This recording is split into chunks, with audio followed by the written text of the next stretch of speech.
আজকে আমরা শিখব পিভট চার্ট। লাস্ট ক্লাসে আমরা পিভট টেবিল শিখেছিলাম, যে আমরা অনেকগুলা ভ্যালু ইনপুট করে সেখান থেকে আমাদের স্পেসিফিক ভ্যালুগুলোকে আমরা আমাদের নিজেদের মতো করে দেখতে পারছি। যেটা কি কাজ ছিল? পিভট টেবিল এবং পিভট চার্টের কাজ কি?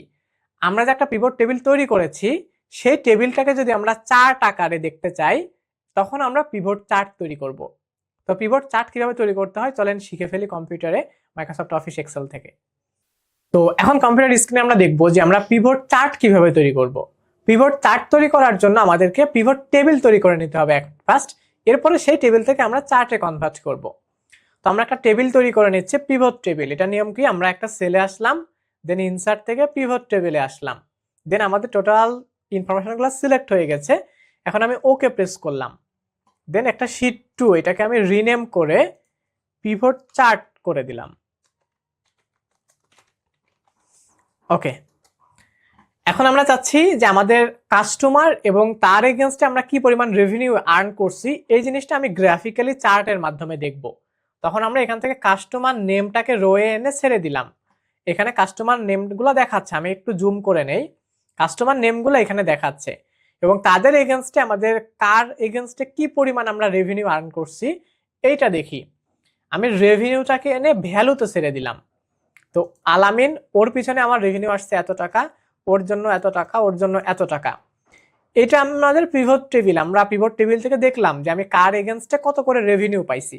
বাট যখন আমাদের অনেক ডাটা থাকে বা এখানে আমাদেরকে হিসাব করতে হয় যে ওর 7 আছে, তার মানে ও মনে হয় সব থেকে বেশি, এরপরে দেখি তো কার আছে, এরপরে ওর আছে, ওর তারপরে বেশি, এইভাবে দেখতে হয়। বাট আমি যদি একে চার্ট করি, চার্ট করলে কিন্তু আমি জাস্ট চার্টের দিকে তাকাইলেই দেখতে পারবো যে কার থেকে আমাদের সব থেকে বেশি রেভিনিউ আসছে, কার থেকে সব থেকে কম রেভিনিউ আসছে। আমরা রিসেন্ট যে চার্টটা শিখেছি এটা কিছুটা তার মতোই। তো পিভট চার্ট করার জন্য আমাদেরকে কি করতে হবে? এখন এই যে দেখেন, আমি যদি এখানে ক্লিক করি, এখান থেকে আমরা পিভট চার্ট এইটা পেয়ে যাব। অথবা এই যে হোম প্যানেলে যদি আমরা আসি, ইনসার্ট প্যানেল, এইখানে আমরা পিভট চার্ট এই যে এটা পেয়ে যাব। তো এখান থেকে চলে আসবো আমরা চার্ট থেকে পিভট চার্ট। ওকে, পিভট চার্টে আসলে এখানে অনেক টাইপের চার্ট পাওয়া যায়, সেম আগেরটার মতোই, কলাম, লাইন, পাই, হ্যাঁ, বার। তো আমরা 2 থেকে 3টা চার্ট অ্যাপ্লাই করে দেখি। আমরা প্রথমে কলাম চার্ট অ্যাপ্লাই করি। তো আমি কলাম চার্টে ক্লিক করে ওকে প্রেস করলাম। এখন দেখেন এই ইনফরমেশনগুলো এখানে চার্ট আকারে চলে আসছে।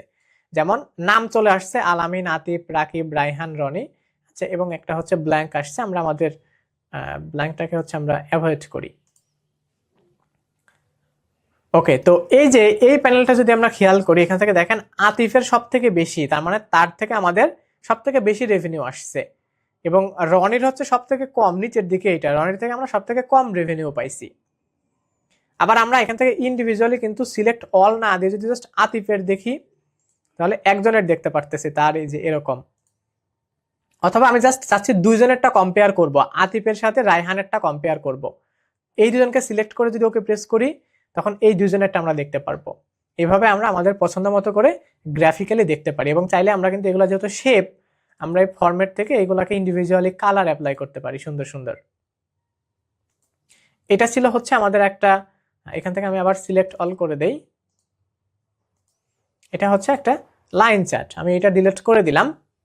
ডিলিট করে ইনসার্ট থেকে আবার হচ্ছে যদি পিভট চার্টে আসি, আচ্ছা এটা কলাম চার্ট ছিল, এখন আমরা দেখি লাইন চার্ট।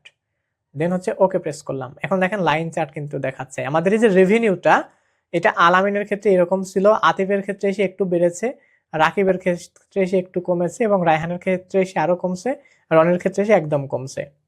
এবং এটা যেহেতু টোটাল, এটা হচ্ছে একটু দেখাইতে, জাস্ট এতটুকু পর্যন্ত আমরা দেখব। আচ্ছা, এরপর আমরা যদি পাই চার্ট দেখতে চাই, তখন আমরা আগের মতো করে এখান থেকে পিভট চার্টে চলে আসব, পাই চার্ট, দেন এখান থেকে সিলেক্ট করে নিব, নিয়ে ওকে। এই যে এখান থেকে পাই চার্ট দেখাচ্ছে, এটা হচ্ছে আমাদের এই ব্ল্যাঙ্ক পার্টটা। আমরা যদি এটাকে ডিলিট করে দেই, আচ্ছা এটা যেহেতু পিভট টেবিল তো এটাকে ডিলিট করতে পারবো না। ওকে, তো এখান থেকে যে এই পাশের প্যানেলটা যদি খেয়াল করি, যে ইনফরমেশনগুলো কিন্তু এখান থেকে, অথবা এখান থেকে আমরা একটা কাজ করতে পারি, সব থেকে সহজ হয় যেটা, এইখান থেকে আমরা এই ব্ল্যাঙ্কটার উপরে টিক উঠাই দিব।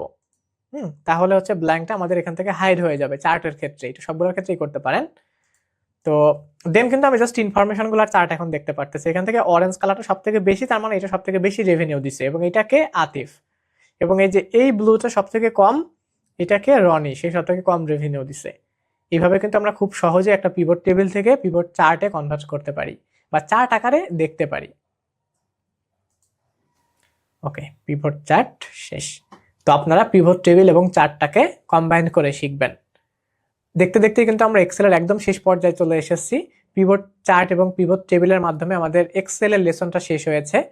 এরপরে আমরা একটা প্রজেক্ট ফাইলের মাধ্যমে আমাদের ক্লাসটাকে শেষ করব। আজকে এই পর্যন্তই, দেখা হচ্ছে আগামী ক্লাসে।